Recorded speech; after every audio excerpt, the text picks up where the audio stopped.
Welcome back to AM Northwest. You know, sleep is essential to our health, but those with autism often lack both quality and quantity. Here to share ways to overcome these sleep issues, we welcome back the author of the Autistic Burnout Workbook, Dr. Anna Neff. Good to have you back again, Doc. Good to be back. Let's talk about, you focus on autistic people, but really the work that you have done really can help us all, everyone. Absolutely. Right? Yeah. We live in a society where sleep is hard for most of us. Yeah. And it's essential for all of us. Right. So absolutely. And why is sleep so essential, though, also, especially if you have autism?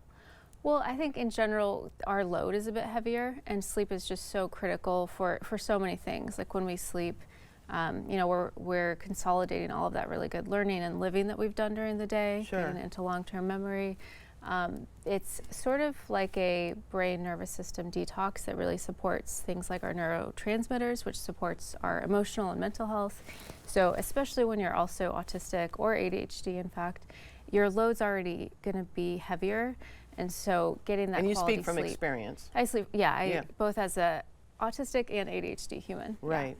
Yeah. Okay, so you say there's something called a poor sleep spiral. Mm-hmm. What is it, and then how can folks break free from it? Yeah, so it's kind of that snowball effect that happens. So perhaps there's a deadline that you have and you stay up late, or maybe you get hyper-focused if you're, you know, autistic or ADHD, and you stay up late, but you still have to get up early. So then let's say you power through with extra caffeine or maybe a nap, and then that makes that second night harder. And then we're off and running with a sort of snowball effect, and over time, you might start developing thoughts, kind of stressful thoughts about sleep, like, Yeah. oh my goodness, I'm never going to fall asleep.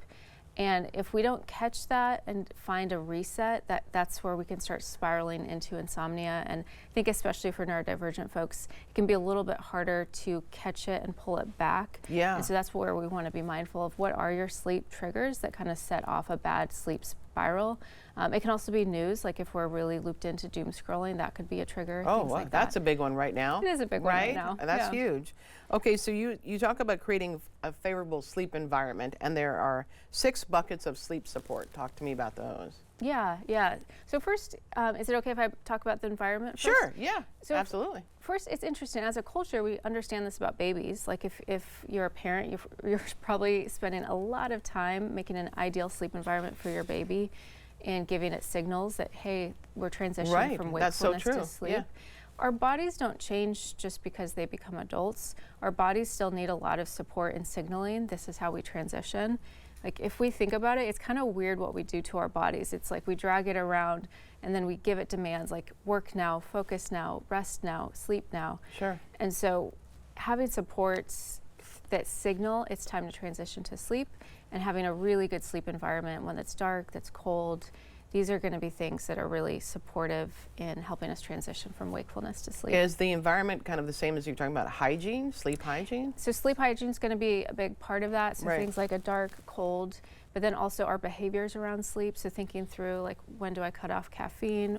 Thinking about movement, getting some movement, but not too close to bed. Right.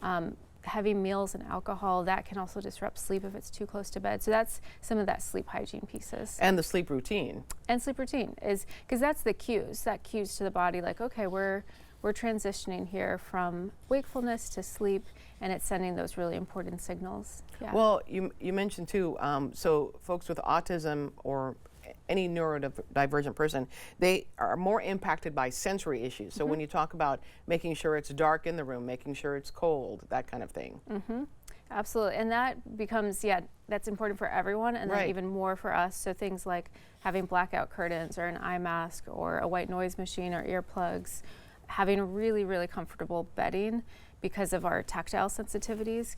That's not just a comfort thing, it's pretty essential for us. Yeah. So really thinking through sleep from a sensory lens of what are the irritants that are either keeping me up or waking me up becomes really important. Is that part of sensory supports? Okay. Yeah, absolutely. Okay. Absolutely. Well, let's say you have a teenager who is neurodivergent. What would you suggest as? Yeah, so that goes back to the question that I didn't answer about the 6 buckets. It Yeah. would depend what was going on. So first of all, we do want to rule out any medical things because we know autistic and ADHD folks are more prone to co-occurring medical sleep Sure. conditions. So once that's ruled out, then we want to see why is that that teenager struggling to sleep, and then we could look at things like sleep hygiene, sleep stimulus. Is the environment really cued for sleep, or is that teenager maybe spending a lot of time doing homework or gaming in bed, and is that disrupting the kind of sleep, the bed equals sleep connection?